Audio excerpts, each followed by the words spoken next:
नमस्कार, DV news में आपका स्वागत है। नर्मदापुरम जिले के सिवनी मालवा तहसील में मध्य प्रदेश सरकार की राज्य मंत्री स्वतंत्र प्रभार कृष्णा गौड़ टिमरनी जाने के दौरान निजी कार्यक्रम के दौरान सिवनी मालवा के पीडब्ल्यूडी रेस्ट हाउस में रुकी, जहां पर उन्हें पत्रकारों से चर्चा करते हुए कहा गया कि आगामी लोकसभा चुनाव में भारतीय जनता पार्टी 370 और एनडीए 400 पार कर रही है। वहीं कांग्रेस पार्टी को आड़े हाथों लेकर उन्होंने कहा कि कांग्रेस पार्टी या पतन की ओर है। पूरे देश में कांग्रेस के प्रति लोगों में गुस्सा है क्योंकि वह अपने विश्वसनीयता का भाव खत्म कर चुकी है। देश की सबसे पुरानी पार्टी अपनी विश्वसनीयता को पूरी तरह से खत्म कर चुकी है, जिसका कारण रहा है कि भ्रष्टाचार को बढ़ावा देना, अपनी संस्कृति को छोड़ देना, दृष्टिकारण की राजनीति करना और देश की जनता किसी भी स्थिति में कांग्रेस को सत्ता में नहीं लाने वाली है। कांग्रेस पार्टी ने देश की आधी आबादी यानी कि महिलाओं को अभी तक वोट बैंक समझा है, लेकिन जहां तक मोदी जी की बात करें तो मोदी जी 33% महिलाओं के लिए आरक्षण कर चुके हैं और इसका असर आपके आगामी चुनाव में देखने को मिलेगा।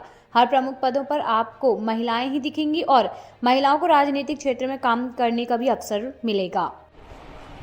आज मेरा टिमरनी में एक कार्यक्रम है जिसके तहत मेरा वहाँ जाना हो रहा है। कल लगभग 1000 लोगों को पार्टी की सदस्यता दिलाने का कार्यक्रम है और टिमरनी के हमारे कुछ कार्यकर्ता वहाँ मेरा मंत्री पद संभालने के बाद सम्मान करने जा रहे हैं। तो इस प्रकार से कुछ व्यक्तिगत भी कार्यक्रम है, उसके तहत भी आना हुआ है। मुझे लगता है कि आज का दिन भरा टिमरनी के लिए समर्पित है। लोकसभा चुनाव के नज़दीक है, 400 पार के लिए किस प्रकार की तैयारी है? देखिए, पूरे देश में वातावरण इस समय भारतीय जनता पार्टी के पक्ष में है। प्रधानमंत्री श्री नरेंद्र मोदी जी के कुशल नेतृत्व में विगत 10 वर्षों में इस भारत की तस्वीर ही नहीं बल्कि भारत में रहने वाले लोगों की तकदीर भी बदली है और लोगों को ये बदलाव स्पष्ट रूप से समझ में आ रहा है और इसीलिए लोगों का मानस बिल्कुल बन चुका है कि 2024 में भी इस देश की बागडोर प्रधानमंत्री श्री नरेंद्र मोदी जी को सौंपना है।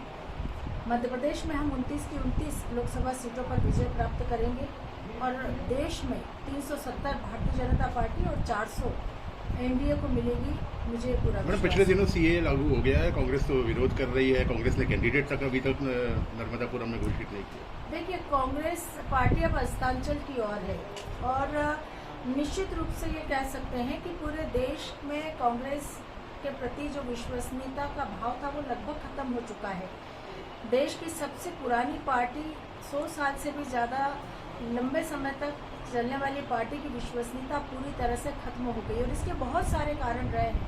अपनी परंपराओं को, अपनी संस्कृति को छोड़ना, देश में भ्रष्टाचार को बढ़ावा देना, वोट बैंक तुष्टीकरण की राजनीति करना, इन सब बातों के कारण जो विकृतियां कांग्रेस पार्टी में आई है, अब देश की जनता का मोह भंग हो गया है और अब देश की जनता कभी भी कांग्रेस को वापस देश की सत्ता में नहीं लाने वाली। महिलाओं का प्रतिनिधित्व करती हैं आप, 33% आरक्षण की बात की है मोदी जी ने, किस प्रकार से सशक्तिकरण होगा? खुशी है मुझे इस बात की कि आज़ादी के 75 वर्षों में पूर्व में काम कर रही सरकारों ने सिर्फ इस देश की आधी आबादी को गुमराह किया, वोट बैंक के रूप में उपयोग किया, लेकिन कभी भी उन्हें 33% रिजर्वेशन देने का काम नहीं किया। पहली बार प्रधानमंत्री श्री नरेंद्र मोदी जी के सफल प्रयासों से नारी शक्ति वंदन अधिनियम लोकसभा राज्यसभा में पारित हुआ और महिलाओं के राजनीति के क्षेत्र में काम करने के अवसर खुले। मुझे खुशी है आने वाले समय में जब यह पूरी तरह से लागू हो जाएगा तो लोकसभा और राज्यसभा में बड़ी संख्या में, विधानसभाओं में बड़ी संख्या में महिलाएं भी नेतृत्व करेंगी और नीतिगत निर्णय लेने की प्रक्रिया में भागीदार बनेगी। सिवनी मालवा से अरुण कश्यप की खास रिपोर्ट। और भी खास जानकारी के लिए जुड़े रहिए डीवी न्यूज के साथ।